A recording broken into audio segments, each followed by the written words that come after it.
Sa tuloy-tuloy na operasyon ng pulisya kontra iligal na droga, naaresto ang isang drug suspect sa ikinasang bypass operation ng PNP sa Malaybalay City, Bukidnon. Narito ang report ni Patrolwoman Danessa Berdos. Arestado ang isang individual sa ikinasang bypass operation ng mga operatiba ng Malaybalay City Police Station sa Barangay Sumpong, Malaybalay City, Bukidnon. Kinilala ni Police Lieutenant Colonel Jopet Paglinawan, OIC ng Malaybalay CPS, ang suspect na si alias Ken, 30 taong gulang at residente ng nasabing lugar.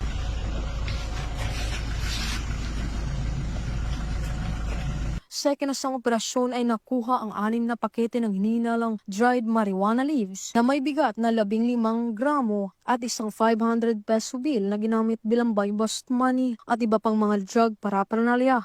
Naharap ang suspect sa kasong paglabag sa RA 9165 o Comprehensive Dangerous Drugs Act of 2002. Mula dito sa Police Regional Office 10, ako ang inyong Police News Network Correspondent Patrolwoman Danessa Berdos, alagad ng batas taga-taguyod ng Balitang Pulis.